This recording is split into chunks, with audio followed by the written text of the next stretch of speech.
ದೇವರು ಪ್ರೀತಿಸುವ ಪ್ರೀತಿಯ ಬಿಗ್ ಜೆ ಟಿ ವಿ ಪ್ರಿಯ ವೀಕ್ಷಕರಿಗೆ ನಮ್ಮ ಕರ್ತನಾದ ಯೇಸು ಕ್ರಿಸ್ತನ ಹೆಸರಿನಲ್ಲಿ ನಿಮ್ಮನ್ನು ವಂದಿಸಿ ಸ್ವಾಗತ ಬಯಸುತ್ತಿದ್ದೇವೆ. ಬನ್ನಿರಿ, ಇಂದು ನಾವು ಒಟ್ಟಾಗಿ ದೇವರ ವಾಕ್ಯವನ್ನು ಯೋಬನ ಗ್ರಂಥದಿಂದ ಅಧ್ಯಯನ ಮಾಡಿಕೊಡೋಣ.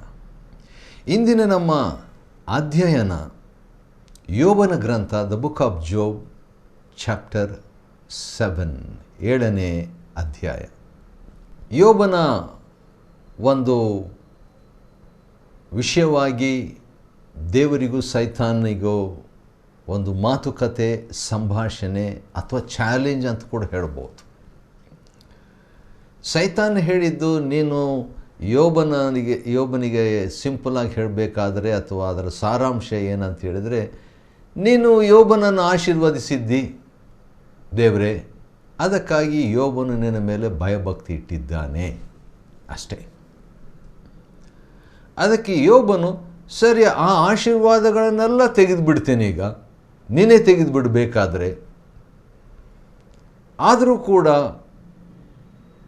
ಅವನು ನನ್ನ ವಿಷಯದಲ್ಲಿ ಯಥಾರ್ಥತ್ವವನ್ನು ಬಿಡಲಿಲ್ಲ ನೋಡು ಎಂಬುದಾಗಿ ದೇವರು ಸೈತಾನಿಗೆ 2ನೇ ಸಾರಿ ಕೇಳ್ತಾನೆ. ಮೊದಲನೇ ಸಾರಿ ಅನುಮತಿ ಕೊಡ್ತಾನೆ, ಅವನ ಆಸ್ತಿ ಎಲ್ಲ ನಿನ್ನ ಕೈಯಲ್ಲಿದೆ ಅಂತ ಹೇಳ್ಬಿಟ್ಟು, ಅವೆಲ್ಲ ಬ್ಲೆಸ್ಸಿಂಗ್, ದೇವರ ಆಶೀರ್ವಾದ ಅದು. ಈಗ ಆಶೀರ್ವಾದ ಎಲ್ಲ ತೆಗೆದುಬಿಡಲಿಕ್ಕೆ ಅನುಮತಿ ದೇವರು ಸೈತಾನಿಗೆ ಕೊಡ್ತಾನೆ. ತೆಗೆದುಬಿಟ್ಟ ಮೇಲೆ ಕೂಡ ಆಶೀರ್ವಾದ ಹೋದ ಮೇಲೆ ಕೂಡ ಆಶೀರ್ವಾದಗಳು, ಅವನ ಮಕ್ಕಳು ಆಶೀರ್ವಾದಗಳೇ, 10 ಆಶೀರ್ವಾದಗಳು. ಯಾಕಂದ್ರೆ 10 ಮಕ್ಕಳಿದ್ದರು.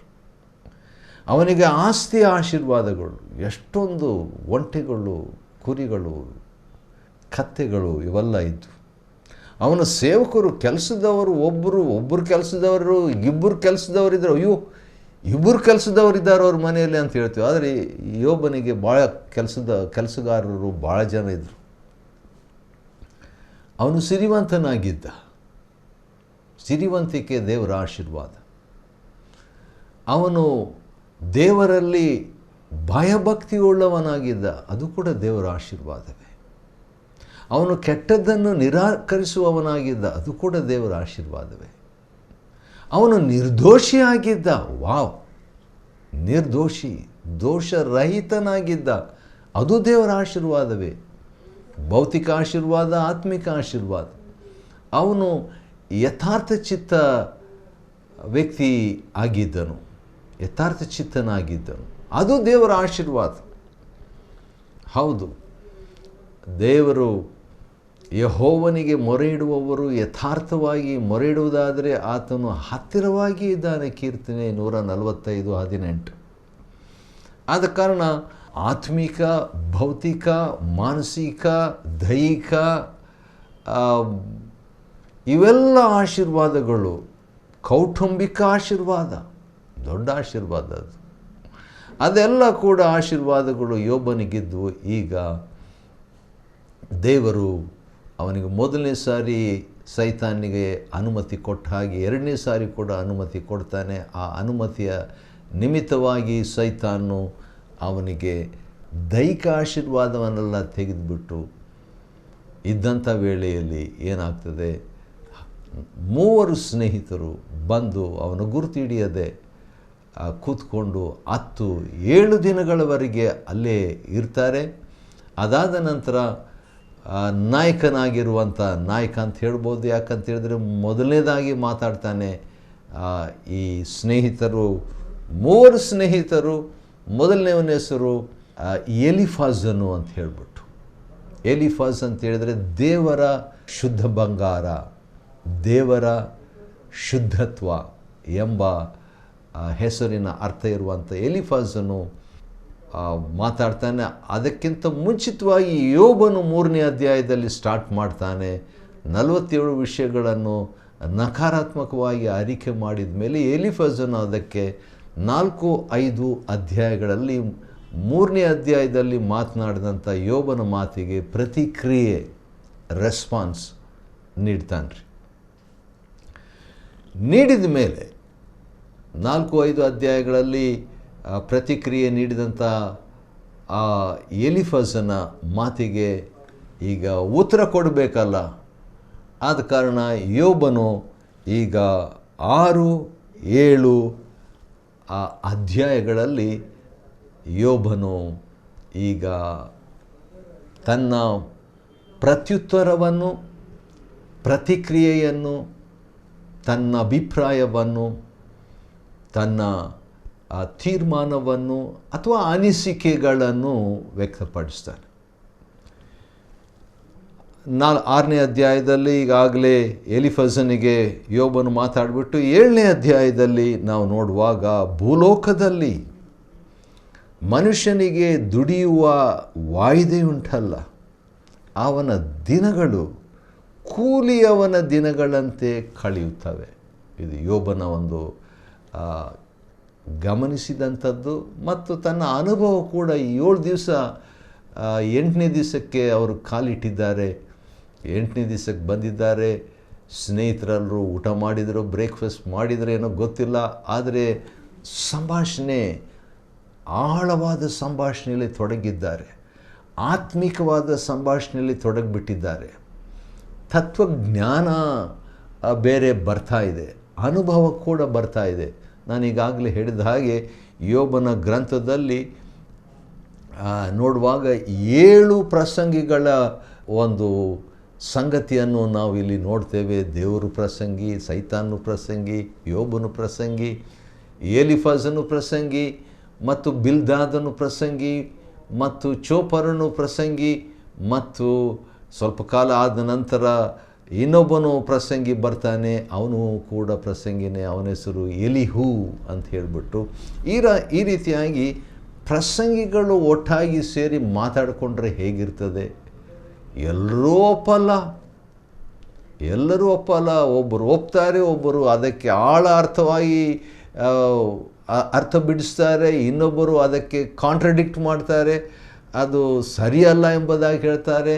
ಮನೆಯಲ್ಲೇ ಕೆಲವು ಸಾರಿ 2-3 ಪ್ರಸಂಗಿಗಳು ಇದ್ದು ಬಿಟ್ಟರೆ ಭಾಳ ಡಿಸ್ಕಷನ್, ಊಟ ಮಾಡುವಾಗಲೂ ಕೂಡ ಸಂಭಾಷಣೆ, ಆ ರೀತಿಯಾದಂಥ ಒಂದು ಪರಿಸ್ಥಿತಿ. ಆದರೆ ಇವರು ಭಾಳ ಸೀರಿಯಸ್ ಆಗಿ ಡಿಸ್ಕಷನ್ ಮಾಡ್ತಾರೆ, ಭಾಳ ಗಂಭೀರವಾಗಿ ಮಾಡ್ತಾರೆ. ಯಾಕಂದರೆ ಈಗ ಯೋಬ ನೋಡಿದರೆ ಗುರುತಿಡಲಾರದೆ ಅವನು ಹೋಗಿಬಿಟ್ಟಿದ್ದಾನೆ. ನಡುನೆತ್ತಿಯಿಂದ ಅಂಗಾಲಿನವರೆಗೆ ಸೈತಾನನು ಯೋಬನನ್ನು ಕೆಟ್ಟ ಕುರುಗಳಿಂದ ಬಾಧಿಸಿ ಇರುವಂಥ ವೇಳೆಯಲ್ಲಿ ಮಾತಾಡುವಾಗ, ದೇವರ ಬಗ್ಗೆ ಮಾತನಾಡುವಾಗ ಏನಂತ ಮಾತಾಡ್ತೀರಾ? ದೇವ್ರ ಬಗ್ಗೆ, ದೇವರು ಯಾಕೆ ಹೀಗೆ ಮಾಡ್ದ ಅಂತ ಅನಿಸುವಿಕೆ ಬರ್ಬೋದು. ಅಥವಾ ಸ್ನೇಹಿತರು ಹೇಳ್ಬೋದು, ನೀನೇನೋ ತಪ್ಪು ಮಾಡಿದ್ದಿ, ನೀನು ನೀತಿವಂತನು, ಏನೋ ತಪ್ಪು ಮಾಡಿದ್ದೆ, ಅದಕ್ಕೆ ಈ ರೀತಿಯಾಗಿ ನಿನಗಾಗಿದೆ, ನೀನು ಬಿತ್ತಿದ್ದನ್ನು ಕೊಯ್ಯಬೇಕಲ್ಲ ಎಂಬುದಾಗಿ. ಅಥವಾ ನಿನ್ನ ಮಕ್ಕಳೇನಾದರೂ ತಪ್ಪು ಮಾಡಿರ್ಬೋದು, ಅದಕ್ಕೆ 10 ಜನ ಮಕ್ಕಳು ಸತ್ತೋದ್ರು, ಮಕ್ಕಳು ಮಾಡಿದ ತಪ್ಪಿಗಾಗಿ ಈಗ ನಿನಗೆ ಏನೋ ಆಗ್ತಾ ಇದೆ ಅನ್ನುವಂಥ ರೀತಿಯಲ್ಲಿ ಆ ಮಾತು ಅವರು ಹೇಳಿದ್ರು ಕೂಡ ಇಂಡೈರೆಕ್ಟಾಗಿ ಆ ಮಾತನ್ನು ಅವರು ಹೇಳಿದ್ದರಿಂದ ಈಗ ಯೋಬನು ಬರೀ ಮಾತುಗಳನ್ನು ನೀವು ಖಂಡನೀಯವಾದಂಥ ರೀತಿಯಲ್ಲಿ ಯಾಕೆ ನೀವು ಖಂಡಿಸ್ತೀರಿ? ನೀವು ಈ ವಿಮರ್ಶೆಗೆ ತಿರುಗಿಕೊಂಡಿದ್ದೀರಲ್ಲ, ರುಚಿ ವಿಮರ್ಶೆಯಲ್ಲಿ. ಯಾಕಂದರೆ ಹಿತಮಾತುಗಳನ್ನು ಆಡ್ತಾ ಇಲ್ಲ, ಸ್ವಲ್ಪ ಮಾತಾಡಿದರೆ ಆಮೇಲೆ ಮತ್ತೆ ಬಿಸಿಯಾದಂಥ ಮಾತುಗಳನ್ನು ಅವರು ಆಡ್ತಾ ಇರೋದರಿಂದ ನಾನು ಸಂಜೆಯನ್ನು ಬಯಸುವ ದಾಸನಂತೆಯೂ ಕೂಲಿಯನ್ನು ನಿರೀಕ್ಷಿಸುವ ಆಳಿನಂತೆಯೂ ಇದ್ದೇನೆ. ಕೆಲವು ಸಾರಿ ನಾವೇನಾದರೂ ಕಷ್ಟಪಟ್ಟರೆ, ಒಂದು ಗುಂಪಿನಲ್ಲಿ ನಾವು ಒಬ್ಬರೇ ಕಷ್ಟಪಡ್ತಾ ಇದ್ದರೆ, ನಮ್ಮ ಕುಟುಂಬದಲ್ಲಿ ನಮ್ಮ ಒಬ್ಬರಿಗೇ ಏನೋ ಅನಾಹುತ ನಡೀತಾ ಇದ್ದರೆ, ಆಫೀಸ್ನಲ್ಲಿರುವಂಥ ಕೆಲಸ ಮಾಡ್ತಾ ಇರುವಂಥ ವೇಳೆಯಲ್ಲಿ ನನಗಷ್ಟೇ ಆ ಒಂದು ಕಷ್ಟ, ಹಾನಿ, ತೊಂದರೆ ಒದಗಿದರೆ ಭಾಳ ಕಷ್ಟ, ಒಬ್ಬಂಟಿತನವನ್ನು ಅನುಭವಿಸಬಹುದು. ನಾನು ಒಬ್ಬನೇ ಹೊರಬೇಕಲ್ಲ ಈ ಕಷ್ಟ, ಎಲ್ಲರೂ ನನ್ನನ್ನು ವೀಕ್ಷಿಸ್ತಿದ್ದಾರಲ್ಲ, ಎಲ್ಲರೂ ನನಗೆ ಉತ್ತೇಜನ ಕೊಡುವುದಕ್ಕೆ ಬದಲು ಸಂತಾಪ ವ್ಯಕ್ತಪಡಿಸಬೇಕಂತ ಬಂದರು, ಆ ಸಂತೈಸುವಿಕೆ ನೀಡಬೇಕಂತಿದ್ರು, ಈಗ ಮಾತಿನಲ್ಲಿ ಅವರು ಚುಚ್ಚುತ್ತಾ ಇದ್ದಾರಲ್ಲ, ಮಾತನ್ನು ಅವರು ಈಗ ಕೊರಡೆಯಾಗಿ, ನಾಲಿಗೆ ಎಂಬ ಕೊರಡೆ ಯೂಸ್ ಮಾಡ್ತಾ ಇದ್ದಾರಲ್ಲ ಅಂತ ಅನಿಸ್ತು. ಬೇಸರಿಕೆಯ ಮಾಸಗಳು, ಆಯಾ ರಾತ್ರಿಗಳು ನನ್ನ ಪಾಲಿಗೆ ನೇಮಕವಾಗಿದೆ. ನನಗೇ ಬಂತಿದ್ದು. ಮಲಗುವ ವೇಳೆಯಲ್ಲಿ ಯಾವಾಗ ಏಳುವೆನೋ ಅಂದುಕೊಳ್ಳುವೆನು. ಆ 7 ದಿನಗಳು ಯೋಬನು ಆ ರೀತಿಯಾಗಿ ಇದ್ದಾಗ ನಿದ್ದೆ ಬಂತು, ಮತ್ತೆ ಹೇಳಬೇಕಲ್ಲ. ರಾತ್ರಿಯು ಬೆಳೆಯುತ್ತಾ ಹೋಗ್ತದೆ. ಭಾಳ ಬೇಗನೆ ರಾತ್ರಿ ಆಗ್ತಾ ಇಲ್ಲ, ಭಾಳ ಕಾಲ ಇದ್ದಂಗೆ ಕಾಣ್ತದೆ. ರಾತ್ರಿ ಒಂದು ರಾತ್ರಿ 1 ವಾರ ಇದ್ದ ಹಾಗಿದೆ. ಒಂದು ರಾತ್ರಿ 1 ತಿಂಗಳಿದ್ದ ಹಾಗಿದೆ. ಆ ಕಷ್ಟದ ಅವಧಿ ದೀರ್ಘವಾಗಿದೆ, ಬೇಗ ಮುಗಿತಾ ಇದ್ದಂಗೆ ಕಾಣ್ತಾ ಇಲ್ಲ. 24 ತಾಸುಗಳ ಹಾಗೆ ಇಲ್ಲಲ್ಲ. ಹುಳಗಳು, ಮಣ್ಣು, ಹಕ್ಕಳೆಗಳು ನನ್ನ ಮಾಂಸವನ್ನು ಮುಸುಕಿವೆ. ಈ ಕೆಟ್ಟ ಕುರು ಅಂತ ಹೇಳಿದಾಗ ಅದರಿಂದ ಹುಳ ಬಹುಶಃ ಯೋಬನಿಗೆ ಬಂದಿರಬೇಕು. ಆದ ಕಾರಣ ದೈಹಿಕವಾಗಿ ನೋವು, ಮಾನಸಿಕವಾಗಿ ನೋವು, ಆತ್ಮಿಕವಾಗಿ ಆತ್ಮಕ್ಕೆ ನೋವು, ಮತ್ತು ಮಕ್ಕಳನ್ನು ಕಳ್ಕೊಂಡಂತಹ ಒಂದು ನೋವು. ಅಂಥದ್ರಲ್ಲಿ ಸ್ನೇಹಿತರು ಕೆಲವು ಪ್ರಶ್ನೆಗಳನ್ನು ಹಾಕುವಾಗ ಅದಕ್ಕೆ ಆನ್ಸರ್ ಇಲ್ಲ. ನೆರೆಯವರು ಹೇಳುವಂಥದ್ದು ಕೇಳಿಸ್ಕೊಂಡು ಇರಬೇಕೇ ಎಂಬುದಾಗಿ ಇದ್ದಂಥ ಈ ಯೋಬನು 6ನೇ ವಚನದಲ್ಲಿ, ನನ್ನ ದಿವಸಗಳು ಮಗ್ಗದ ಲಾಳಿಗಿಂತ ವೇಗವಾಗಿ ನಿರೀಕ್ಷೆ ಇಲ್ಲದೆ ಕಳೆದು ಹೋಗ್ತಾ ಇವೆ. ನಿರಾಶೆಯಲ್ಲಿ ನಿರೀಕ್ಷೆ ಇಲ್ಲದಿದ್ದರೆ ಭಾಳ ಕಷ್ಟ ಅಂಥ ಒಂದು ಅನುಭವ ಈ ಯೋಬನಿಗೆ ಆಗ್ತಾ ಇದೆ. ಆದ ಕಾರಣ 7ನೇ ವಚನದಿಂದ 21ನೇ ವಚನದವರೆಗೆ ಯೋಬನು ಹೌದು ಒಂದು ರೀತಿಯಿಂದ ಸ್ನೇಹಿತರ ಹತ್ರ ಮಾತಾಡ್ತಿದ್ದಾನೆ, ಅದೇ ಸಂದರ್ಭದಲ್ಲಿ ದೇವರ ಹತ್ರನೂ ಮಾತಾಡ್ತಿದ್ದಾನೆ. ಕೆಲವು ಸಾರಿ ಕೆಲವರು ಮಾತಾಡ್ತಾ ತಾವೇ ಮಾತಾಡ್ತಾ ಇರ್ತಾರೆ. ಯಾರೂ ಇಲ್ಲ ಅಂದರೂ ಕೂಡ ಮಾತಾಡ್ತಾ ಇರ್ತಾರಲ್ವ. ಯಾರಾದರೂ ಇದ್ದರೂ ಕೂಡ ಅವ್ರ ಹತ್ರ ಮಾತಾಡಿದ್ರೆ ತಮಗೆ ತಾವೇ ಮಾತಾಡ್ಕೊಳ್ತಾ ಇದ್ದಾರಲ್ಲ. ಆ ರೀತಿಯಾಗಿ ಯೋಬನು ಈಗ ಸ್ನೇಹಿತರ ಹತ್ರ ಮಾತಾಡ್ತಿದ್ದಾನ, ತನಗೆ ತಾನೇ ಮಾತಾಡ್ತಿದ್ದಾನ, ದೇವ್ರ ಹತ್ರ ಮಾತಾಡ್ತಿದ್ದಾನ ಅಂತ ಗೊತ್ತಾಗ್ತಾ ಇಲ್ಲ. ಆದರೂ ಕೂಡ ಹೆಚ್ಚಿನ ಅಂಶ ದೇವರ ಹತ್ರ ಅವನು ಮಾತಾಡ್ತಾನೆ. 7ನೇ ವಚನದಿಂದ, ಎಲೈ ನನ್ನ ಜೀವವು ಗಾಳಿಯಂತಿದೆ, ನನ್ನ ಕಣ್ಣು ಇನ್ನೂ ಸುಖವನ್ನು ಕಾಣುವುದಿಲ್ಲ, ನನ್ನನ್ನು ನೋಡುವವನ ಕಣ್ಣಿಗೆ ನಾನು ಕಾಣಿಸುವುದಿಲ್ಲ, ನನ್ನ ಕಣ್ಣುಗಳು ನನ್ನ ಕಡೆ ಇದ್ದರೂ ನಾನು ಇರುವುದಿಲ್ಲ. ಆ ರೀತಿಯಾಗಿ ಹೇಳಿಬಿಟ್ಟು ನಾನಂತೂ ಬಾಯಿ ಮುಚ್ಚುವುದಿಲ್ಲ. ಯಾಕಂದರೆ ಕೆಲವು ಸಾರಿ ಮಾತಾಡ್ತಾ ಇದ್ದರೆ ಸ್ವಲ್ಪ ಚೆನ್ನಾಗಿ ಇರ್ತದೆ, ಸ್ವಲ್ಪ ಒಳ್ಳೆಯದಾಗಿ ಅನಿಸ್ಬೋದು. ಕೆಲವು ಸಾರಿ ಡಾಕ್ಟ್ರ್ ಹೇಳ್ತಾರೆ ಮಾತಾಡಬೇಡ್ರಿ ರೆಸ್ಟ್ ತಗೊಳ್ರಿ ಅಂತ ಹೇಳ್ತಾರೆ. ಆದರೂ ಕೂಡ ಮಾತಾಡಬೇಕು ಅನ್ನಿಸ್ತದೆ. ಮಾತಾಡ್ತಾ ಇರುವಾಗ ಒಂದು ರೀತಿಯ ಉಪಶಮನ ಇರ್ತದೆ. ಯಾಕಂದರೆ ಮಾತು ಮನಸ್ಸಿನಲ್ಲೇ 7 ದಿವಸಗಳು ಇಟ್ಕೊಂಡಿದ್ದ ಯೋಬನು. ಸ್ನೇಹಿತರು ಅದೇ ರೀತಿಯಾಗಿ ಸ್ಟಡಿ ಮಾಡ್ತಾಯಿದ್ರು ಯೋಬನನ್ನು. ಯಾಕೆ ಹಿಂಗಾಗಿರಬೇಕು, ದೇವ್ರಿಗೆ ವಿರುದ್ಧವಾಗಿ ಇವನು ಮಾಡಿದ, ದೇವ್ರು ಯಾಕೆ ಹೀಗೆ ಮಾಡಿದರು, ದೇವರು ಅನುಮತಿಸಿದ್ರ, ಸೈತಾನ್ ಬಗ್ಗೆ ಅವರು ಯೋಚನೆ ಮಾಡಲಿಲ್ಲ. ದೇವರು ಯಾಕೆ ಹೀಗೆ ಮಾಡಿದರು, ಸರ್ವಶಕ್ತನ ಬಾಣ, ಹಾಗೆಲ್ಲ ಅವರು ಯೋಚನೆ ಮಾಡ್ತಾ ಇರುವಂಥ ವೇಳೆಯಲ್ಲಿ ನಾನಂತೂ ಬಾಯಿ ಮುಚ್ಚುವುದಿಲ್ಲ, ಆತ್ಮವೇದನೆಯಿಂದ ಮಾತಾಡುವೆನು. ನೋವು ಇರುವಾಗ ಕೂಡ ಭಾಳ ಮಾತಾಡ್ತಾರಂತೆ. ನೀನು ನನ್ನ ಮೇಲೆ ಕಾವಲಿಡುವುದೇಕೆ. ಬಹುಶಃ ದೇವ್ರ ಹತ್ರ ಇವನು ಮಾತಾಡ್ತಿದ್ದಾನೆ, ಈಗ ಪ್ರೇಯರ್ ಮಾಡ್ತಾ ಇದ್ದಾನೆ. ತನ್ನ ಗೊಣಗುಟ್ಟುವಿಕೆ, ತನ್ನ ನೋವು ಈಗ ದೇವರ ಹತ್ರ ಹೇಳುವಂಥದ್ದು ಭಾಳ ಒಳ್ಳೆಯದು ರೀ. ಕೆಲವು ಸಾರಿ ನಾವು ನೋವು ಹೊಂದಿದಾಗ ದೇವರ ಹತ್ರ ಹೇಳುವಂಥದ್ದು ಒಳ್ಳೆಯದು. ಯೇಸು ಕರ್ತನು ಕೂಡ ನನ್ನ ದೇವರೇ ಯಾಕೆ ನನ್ನನ್ನು ಕೈ ಬಿಟ್ಟಿದ್ದಿ ಎಂಬುದಾಗಿ ಆ ಶಿಲುಬೆಯ ವೇದನೆಯಲ್ಲಿ ದೇವರು ಕೈ ಬಿಟ್ಟಂಥ ಲೋಕದ ಜನರ ಪಾಪವನ್ನು ದೇವರು ಯೇಸು ಕರ್ತನ ಮೇಲೆ ಇಡುವಾಗ ಪರಿಶುದ್ಧನಾದ ದೇವರು ಕೈ ಬಿಡಬೇಕಾಯಿತು. ಆದ ಕಾರಣ ಯಾಕೆ ಕೈ ಬಿಟ್ಟಿದ್ದಿ ಎಂಬುದಾಗಿ ಮಾತಾಡಬೇಕಾಗಿತ್ತು. ಮಾನವನು ಎಷ್ಟರವನು, ಅವನನ್ನು ನೀನು ಏಕೆ ಹೆಚ್ಚಿಸಬೇಕು ಎಂಬುದಾಗಿ 17ನೇ ವಚನದಲ್ಲಿ ಅವನಲ್ಲಿ ಏಕೆ ಮನಸ್ಸಿಡಬೇಕು. ಇದೇ ಒಂದು ಮಾತು ಕೂಡ ಕೀರ್ತನೆಯಲ್ಲಿ 8ನೇ ಕೀರ್ತನೆಯಲ್ಲಿ ಇದೇ ಒಂದು ಮಾತು ಕೀರ್ತನೆಗಾರನು ಹೇಳ್ತಾನ್ರಿ.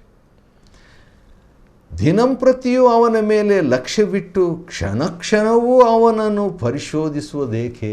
18ನೇ ವಚನ. ಈಗ ಡೈರೆಕ್ಟಾಗಿ ದೇವರ ಹತ್ರ ಮಾತಾಡ್ತಿದ್ದಾನೆ ಯೋಬನು. ಸ್ನೇಹಿತರ ಹತ್ರ ಮಾತನಾಡ್ತಾ ಇದ್ದ, ತನ್ನ ಬಗ್ಗೆ ಆತನು ಮಾತಾಡ್ತಿದ್ದ. ಎಲೈ ನನ್ನ ಜೀವವು ಅಂತ ಹೇಳ್ಬಿಟ್ಟು ಇಂಡೈರೆಕ್ಟಾಗಿ ಮಾತಾಡ್ತಿದ್ದ. ಈಗ ಡೈರೆಕ್ಟಾಗಿ 20ನೇ ವಚನದಲ್ಲಿ ಭಾಳ ಚೆನ್ನಾಗಿದೆ, ಕೇಳಿಸ್ಕೊಳ್ರಿ. ಮನುಷ್ಯರ ಮೇಲೆ ಕಾವಲಿಡುವವನೇ. ಒಳ್ಳೆ ಮಾತಿದು. ಮನುಷ್ಯರ ಮೇಲೆ ಕಾವಲಿಡುವವನೇ, ನಾನು ಪಾಪ ಮಾಡಿದರೂ ನನ್ನ ಕೃತ್ಯದಿಂದ ನಿನಗೇನಾಯಿತು. ದೇವರೇ ಏನಾಯಿತು, ನಾನು ಪಾಪ ಮಾಡಿದರು. ಈ ಪಾಪದ ಬಗ್ಗೆ ಅಂದ ತಕ್ಷಣ ದೇವರ ಹತ್ರ ಮಾತಾಡ್ತಿದ್ದಾನೆ. ನನ್ನನ್ನು ಗುರಿ ಮಾಡಿಕೊಂಡದ್ದೇಕೆ, ನನಗೆ ನಾನೇ ಭಾರವಾಗಿದ್ದೇನೆ. ನೀನು ನನ್ನ ಅಪರಾಧವನ್ನು ಕ್ಷಮಿಸಿ ನನ್ನ ದೋಷವನ್ನು ಏಕೆ ಪರಿಹರಿಸುವುದಿಲ್ಲ. ಒಳ್ಳೆ ಪ್ರಶ್ನೆ. ನೋವಿನಲ್ಲಿ ಈಗ ಸ್ನೇಹಿತರೆಲ್ಲರೂ ಪಾಪ ಪಾಪ ಪಾಪ ಮಾಡಿರ್ಬೋದು, ತಪ್ಪು ಮಾಡಿರ್ಬೋದು ಅಂತ ಹೇಳ್ಬಿಟ್ಟು ಹೇಳುವಾಗ ಇವನು ಮನುಷ್ಯರ ಮೇಲೆ ಕಾವಲಿಡುವವನೇ, ನನ್ನ ಅಪರಾಧವನ್ನು ಕ್ಷಮಿಸಿ ಯಾಕೆ ಪರಿಹರಿಸ್ತಾ ಇಲ್ಲ. ನಾನು ಈಗ ಮಣ್ಣಿನಲ್ಲಿ ಮಲಗಿಕೊಳ್ಳುವೆನು, ನೀನು ನನ್ನನ್ನು ಹುಡುಕುವಾಗ ನಾನು ಇಲ್ಲದೆ ಹೋಗಿರುವೆನು. ದೇವರು ಹುಡುಕೋದು ಬೇಕಾಗಿಲ್ಲ, ದೇವರಿಗೆ ಗೊತ್ತು. ಆದರೆ ಇವನ ಅನಿಸಿಕೆಗಳನ್ನು ದೇವರ ಮುಂದೆ ಹೇಳ್ತಿದ್ದಾನೆ. ಆದರೆ ದೇವರು ಅದರ ವಿಷಯದಲ್ಲಿ ಸಂತೋಷವಾಗಿರಬೇಕು. ಅಂದರೆ ಕೋಪಗೊಂಡಿಲ್ಲ. ಯಾಕೆ ಕೋಪಗೊಂಡಿಲ್ಲ ಅಂತ ಹೇಳಿದ್ರೆ, ಅವನು ಆ ನೋವಿನಿಂದ ಮಾತಾಡ್ತಿದ್ದಾನಂತ ದೇವರಿಗೆ ಗೊತ್ತು. ದೇವರು ಅರ್ಥ ಮಾಡಿಕೊಳ್ತಿದ್ದಾನೆ. ದೇವರವನ ಮೇಲೆ ಭರವಸೆ ಇಟ್ಟಿದ್ದನು, ಸೈತಾನ್ ಮುಂದೆ ಚಾಲೆಂಜ್ ತಗೊಂಡಿದ್ದನು. ಆದ ಕಾರಣ ಆ ಸಂಭಾಷಣೆ ದೇವರು ಅದನ್ನು ಲಿಖಿತ ರೂಪದಲ್ಲಿ ಇಟ್ಟು ಅನಂತರ ಅವನ ವಿಷಯದಲ್ಲಿ ಸಾಕ್ಷಿ ಕೊಡ್ತಾನೆ. ಮುಂದೆ ಏನಾಗ್ತದೆ ನೋಡೋಣ. ಭಾಳ ಒಂದು ದೊಡ್ಡ ಚರ್ಚೆ, 3-4 ಜನರು ಪ್ರಸಂಗಿಗಳು ಸೇರಿ ಮಾತಾಡ್ಕೊಳ್ತಿದ್ದಾರೆ. ನೋವಿನಿಂದ ಗಂಭೀರವಾದಂಥ ಒಂದು ಚರ್ಚೆ ಇದು. 7ನೇ ಅಧ್ಯಾಯ ಯೋಬನ ಗ್ರಂಥವನ್ನು ಅಧ್ಯಯನ ಮಾಡಿಕೊಳ್ಳುವಂತೆ ದೇವರು ಕೊಟ್ಟ ಕೃಪೆಗಾಗಿ ಆತನಿಗೆ ಸ್ತೋತ್ರವಾಗಲಿ. ದೇವರು ನಿಮ್ಮನ್ನು ಆಶೀರ್ವದಿಸಲಿ.